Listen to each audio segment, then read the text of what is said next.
$3,500 a month from 7 of the smallest animals you can legally raise, none of them bigger than your thumbnail. All of them living on a single shelf, in spare cups and bins, in a spare bedroom. No land, no barn, no noise, no zoning fight with your HOA. Here is the secret nobody in this hobby says out loud, and it is the whole reason this works. Smallest means highest value per unit, and value per unit is exactly the thing the government does not regulate the way it regulates livestock. To the law, most of these are not livestock at all. They are pets, cleanup crews, and hobby stock, which is why they slip through every rule that stops normal people from making money at home. Now, at the very end of this list, I am going to hand you the part that turns 7 separate hobbies into one machine. It is a waste loop, a way to make each of these animals feed and clean the next one so your costs collapse towards zero. Park that in your head. We get there last because first you need to see the animals. And here is my standard, the one thing that separates this from every other make-money video you have watched.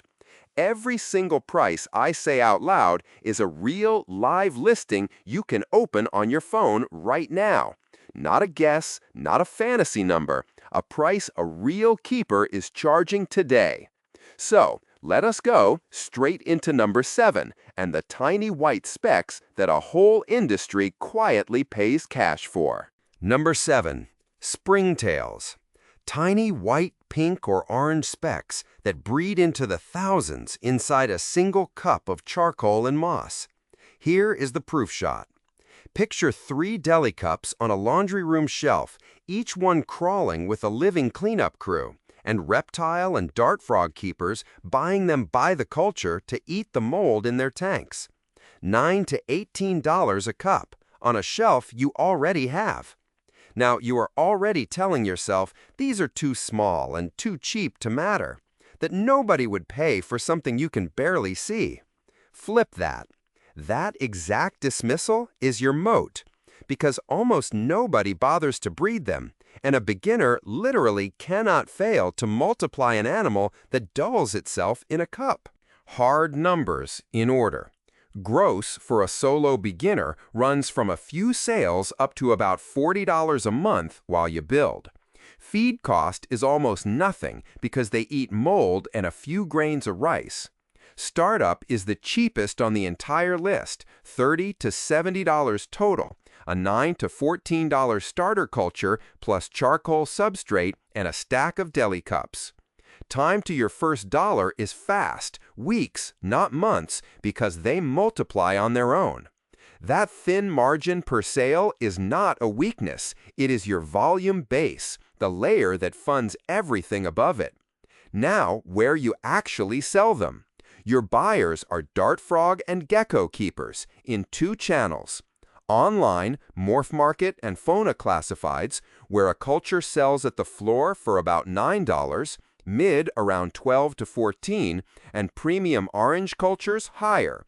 And local, reptile expos and your local reptile shop on consignment or wholesale, where the shop pays about half of retail but takes them in bulk and pays cash.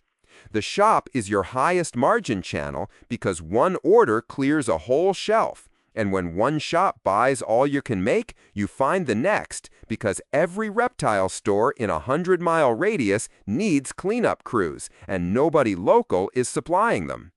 One edge that runs this whole video.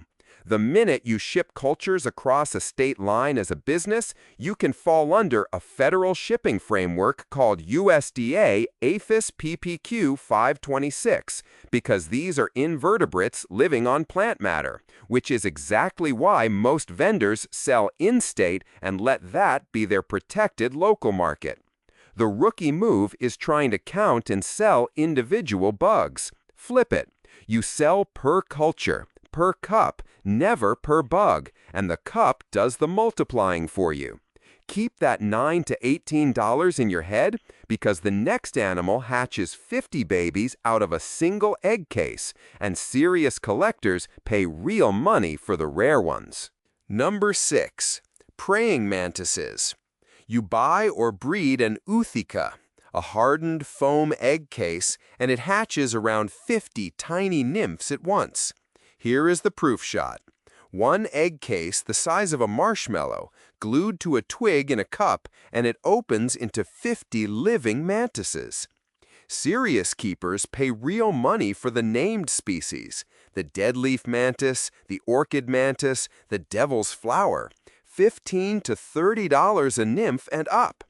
You are looking at that and thinking, a bug is fussy, that half of them will die on you before you sell one. Good. That is your moat.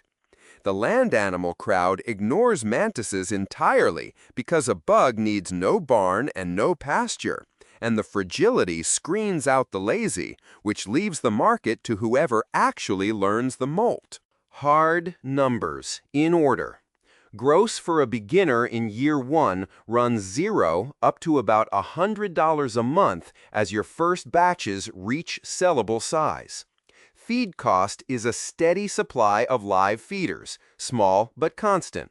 Startup is $80 to $200, and the ootheca is the heart of it. A dead leaf ooth around $35, an orchid ooth around $65, and Mantis, the devil's flower, around $95, plus individual cups and feeders.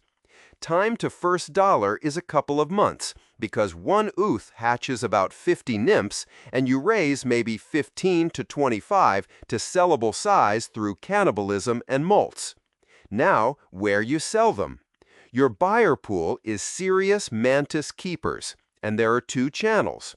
Online, Morph Market and the Mantid Forum Classifieds, where common ghost or Chinese nymphs run about $3 to $8 each at the floor, orchid and dead leaf nymphs $15 to $30 in the mid, and a rare adult $50 to $100 at the top.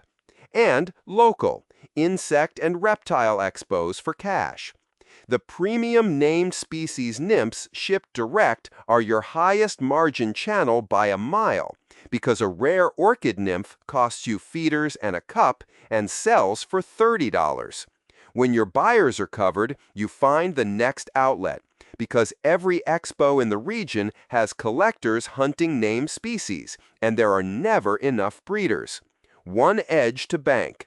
You cannot sell or import a non-native mantis into California without a CDFA permit under California Food and Agriculture Code Section 6305. So, if you are anywhere else, that restriction is quietly clearing your competition out of the biggest state in the country. The rookie move is treating 50 nymphs like 50 guaranteed sales. Flip it. Plan around the 15 to 25 survivors, price them as the premium hand-raised stock they are, and the survivors more than pay for the batch. Keep going, because the next animal sits in a vial the size of a pencil eraser, and collectors pay hundreds for the grown females. Number 5. Tarantula Slings. A sling is a spiderling, the size of a pencil eraser, that you raise toward adulthood. Here is the proof shot. A shoebox of tiny labeled vials on a shelf, each holding one sling that eats a single cricket a week and costs almost nothing to keep. And the hobby around it is enormous, with collectors paying hundreds for a rare adult female. You are already bracing for the catch, that the big prices are grown females and your product is just a cheap little sling for a long time. Turn that around. The slow growth is the moat, because it means nobody floods the market overnight. And the keeper who starts now owns the inventory when those slings mature into the females everyone wants. Hard numbers, in order. Gross for a beginner in year 1 runs 0 up to about $80 a month as you resell and grow out stock. Feed cost is almost nothing, 1 cricket per sling per week. Startup for reselling slings is $60 to $150. A few starter slings at 15 to 40 each, plus vials and feeders, and full breeding climbs into the hundreds because a proven adult female costs hundreds and the mature male you pair her with risks getting eaten in the mating. Time to first dollar is quick if you resell, longer if you grow them out, because a common sling takes 1 to several years to reach breeding age. Now, where you sell them. Your buyer pool is the tarantula keeping hobby, and there are 2 channels. Online, the morph market invertebrate category, and the arachnoboards classifieds, the hobby's main marketplaces, where a common sling runs about $16 to $40 at the floor, mid-tier species $40 to $80, and rare adult females $100 to several hundred at the top. And local, reptile and exotic pet expos for in-person collector sales. Growing a sling up to a mature female and selling her direct is your highest margin channel because you bought a $40 sling and you are selling a several $100 animal. And when your regulars are stocked, you find the next expo because the collector base for tarantulas keeps growing and rare females always sell. One edge to keep. Keeping a tarantula is legal in most states, and interstate shipping of live arthropods again runs through that USDA APHIS PPQ 526 framework, which once more rewards the seller who owns a strong local and in-hobby buyer base. The rookie move is expecting sling prices to pay like adult prices. Flip it. Treat the slings as appreciating inventory. Sell some to fund feeders and grow the rest into females, and time does the work. Stay with me, because the next animal you can catch for free out of the air on the right summer night. Number 4. Queen ants and starter colonies. You catch a fertilized queen on a nuptial flight for free, drop her in a test tube with cotton and water, and she founds a colony. Here is the proof shot. A rack of test tubes on a shelf, each with a single queen and the first workers appearing, and ant keepers paying for a fertile queen or a small established colony. It costs almost nothing to start if you catch your own queen. You are thinking, a lone queen is worth almost nothing and might just die on you. Right on both counts, and that is the moat. The fragility and the weight mean the market is never oversupplied, and the keeper who patiently raises colonies to a sellable size has something buyers can't get anywhere fast. Hard numbers in order. Gross for a beginner in year 1 runs $0 up to about $70 a month as colonies mature. Feed cost is almost nothing, sugar water and the odd insect. Startup is $20 to $80, and much of that is free if you catch local queens yourself, because a test tube, cotton, and water make a founding chamber, while a bought founding queen runs about $20 to $40. Time to first dollar is months, because a lone queen earns little until she has around 20 workers, and that colony is what actually sells. Now, where you sell them, and this channel is unusual and it is a gift. Your buyer pool is local ant keepers, and there are 2 channels. First, the Ants Canada GAN project, the Global Ant Network, which matches local sellers with buyers in the same state or region, in person with no shipping at all, where a single fertile queen sells for $20 to $40 and a small established colony $35 to $60. Second, ant-keeping forums like Formiculture plus local sales. The in-person local colony sale is your highest margin channel because there is no shipping, no packaging, no risk, just cash for a colony you raised. And the demand keeps renewing, because new keepers enter the hobby every nuptial season looking for a local queen. Here is the edge that makes this whole item work. USDA APHIS prohibits shipping live queen ants across state lines without a PPQ 526 permit, because ants are a serious agricultural risk, And that is exactly why the GAN project routes buyers to local sellers. The shipping ban is not your problem. It is your fence. It keeps big out-of-state operations out of your local market entirely. The rookie move is trying to mail colonies and fighting that wall. Flip it. Go local only on purpose. Own your city and let the permit rule protect your turf. Keep watching, because the next animal breeds non-stop in a tank on a shelf, and the pretty ones sell for $9 a piece. Number 3. Neocaridina Shrimp. The premium color grades: Bloody Mary Red, Blue Dream, Green Jade. A dwarf freshwater shrimp about an inch long that breeds non-stop in a planted tank with no special equipment. Here is the proof shot. One 10-gallon tank on a shelf, a sponge filter bubbling, and 20 to 30 saleable shrimp appearing every month on their own, glowing red and blue. The income crowd is chasing backyard animals and walks right past this. You are thinking the plain ones are basically worthless, and you are correct. And that is precisely the moat.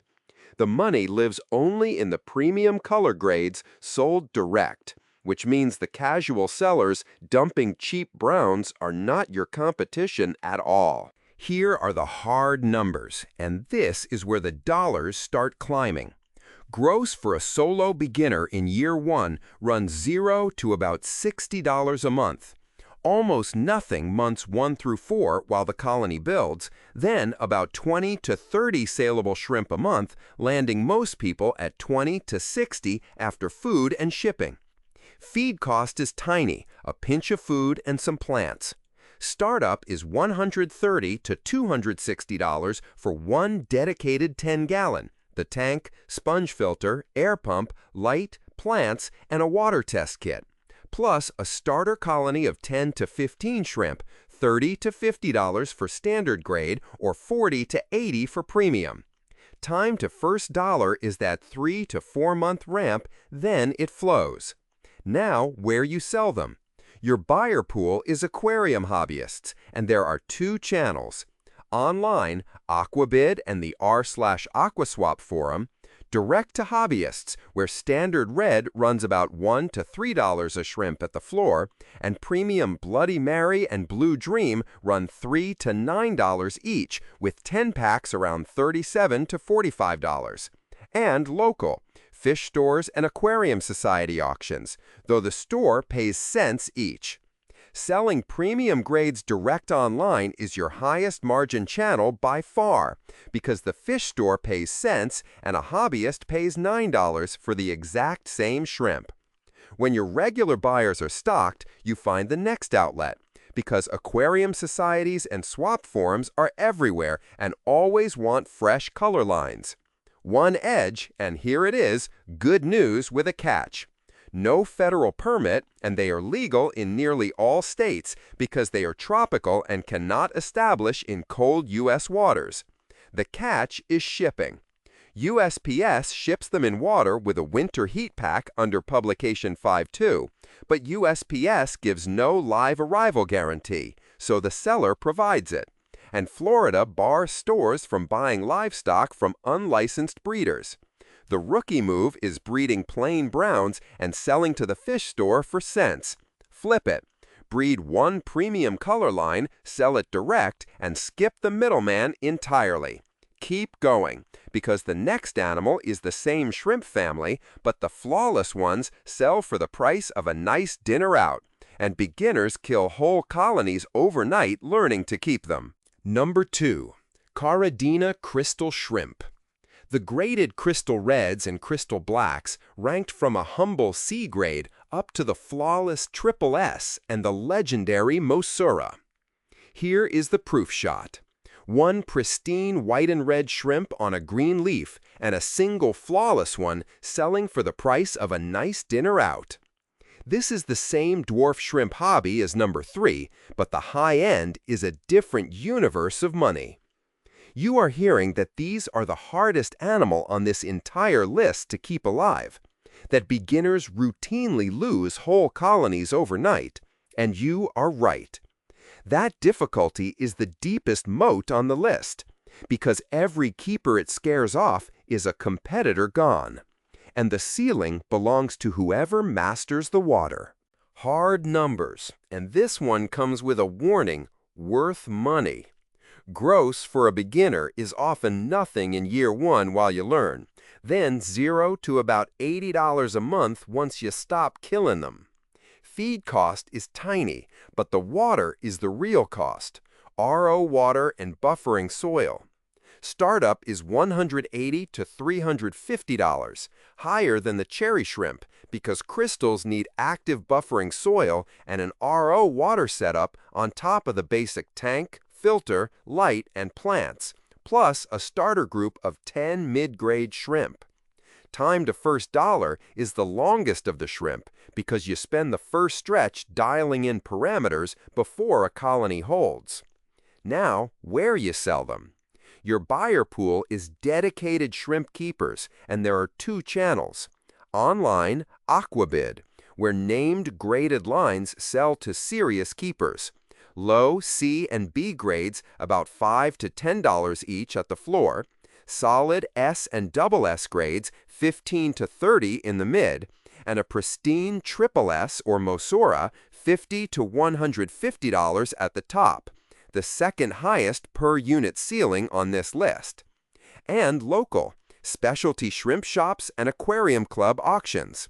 Selling your top-graded lines direct to named line collectors is your highest margin channel, because a keeper hunting a specific line pays the ceiling price without blinking, and that hunt never stops. So when one buyer is set, you find the next, because graded line collectors are always chasing the next tier up.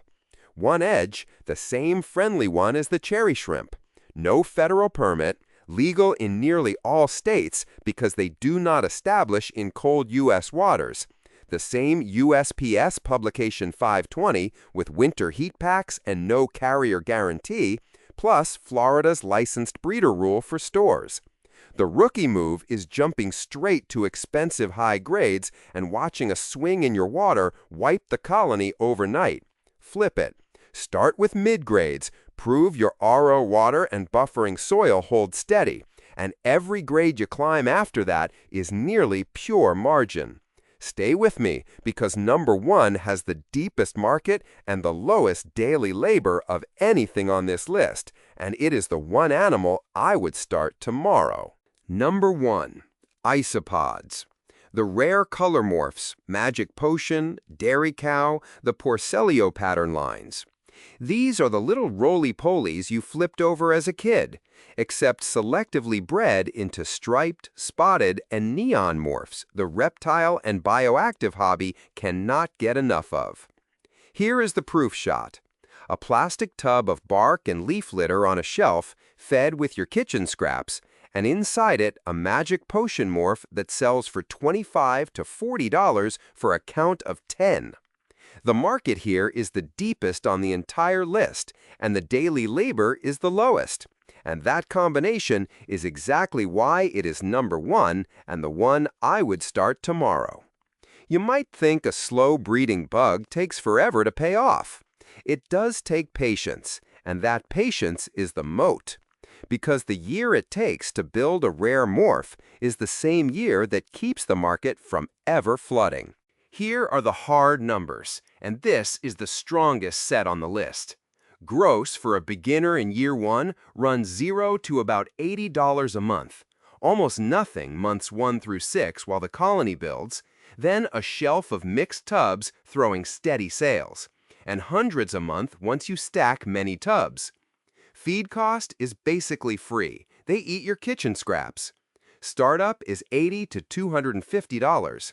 A common dairy cow morph at $5 to $15 for 10 or 15, a premium Magic Potion around $25 to $40 for a count of 10, plus bins, cork bark, and substrate at $50 to $100, stocking several tubs across price tiers.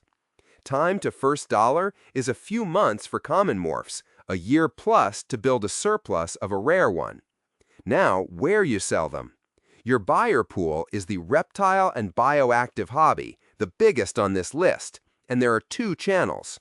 Online, Morph Market, the hobby's central marketplace with thousands of isopod cultures listed at any moment, where common dairy cow 10-packs go for $5 to $15 at the floor, mid-morphs $15 to $40 a count, and premium magic potion or pattern lines $50 to $60 a count at the top. And local, fauna classifieds plus reptile and bioactive expos for cash and consignment. Selling premium pattern lines direct on Morph Market is your highest margin channel because the audience is enormous and a single tub of a rare morph clears fast. And with a market this deep, you will not run out of outlets. But when one saturates, you simply list the next morph because collectors chase variety, and there is always a color they do not have yet. One edge and one tax note that covers every animal here. Native isopods are fine to keep, but shipping non-native morphs across a state line runs through that same USDA APHIS PPQ 526 framework, and most vendors sell where they are protected rather than fight it. And the tax note. Even with the 1099K reporting threshold rolled back to $20,000 and 200 transactions for 2025, every dollar of sales is still taxable income on Schedule 1 or C, so track it from day one and it never bites you. The rookie move is selling per bug. Flip it. You sell per count, usually per 10, and that count is what turns a 50-cent bug into a $40 sale. Which brings us to the part I parked at the very top, the waste loop that ties all 7 of these together into one machine. Here is that waste loop, the payoff I promised you at the start. These 7 share a shelf and they feed each other. Start with the isopods and the springtails because they are the cheapest and the lowest labor. And here is the loop. The springtail cultures become the living cleanup crews and feeder stock you sell alongside everything else. And the isopods and springtails together break down the leftovers and scraps from the whole shelf. So your waste becomes their food and your costs fall towards zero. Then add the 2 shrimp tanks, the cherry shrimp first because they are forgiving, the crystals only once your water skills are proven. Add the mantises and the tarantulas as your higher value, lower volume specialty streams, the ones serious keepers pay a premium for, fed by the feeder stock you are already raising. And run the queen ants as your pure local, no shipping stream that sidesteps the permit problem entirely and owns your city. Build in that order, cheapest and hardiest first, and let each colony compound while the next one starts. That is how 7 small streams stack into one $3,500 a month aggregate, all 7 running together and fully built out over months, not next week, each one lowering the cost of the next. A free starter guide in the description lays out the exact build order and the one legal point that matters for each animal. So there is the machine, ranked by income per square inch, the smallest animals paying the most and the isopods at number 1 earning it. The one I would start tomorrow is number 1, isopods, the deepest market and the lowest daily labor. Then I layer the rest in around it. Here is your one concrete first move. Start with isopods this week. A common morph for under $200, list a count of 10 on Morph Market, and you can see your first sale in a matter of weeks. That is the whole beginning. One tub, one listing. And the rule that runs this entire list, before you ship a single animal, almost every one of these triggers the USDA APHIS PPQ 526 framework the moment you mail it across a state line as a business. Which is exactly why the queen ant hobby sells local only on purpose, why non-native mantises cannot go into California, and why the smart move is to own your local market first. The shrimp dodge the permit, but live under USPS Publication 52 and Florida's License Breeder Rule. And every dollar of sales is taxable even under the rolled-back 1099K threshold, so track it from day one. Now I want to point you at your exact next step. So tell me in the comments what space you were working with, a a shelf, a closet, a spare room, or a bit of yard, and I will map the build order that fits it. The people breeding these in their actual tubs and tanks are down there too, and they keep the whole channel honest. Next video, I take the isopods, the number 1 here, and go deep. The real first-year build, the real numbers, and the mistakes that tossed beginners their first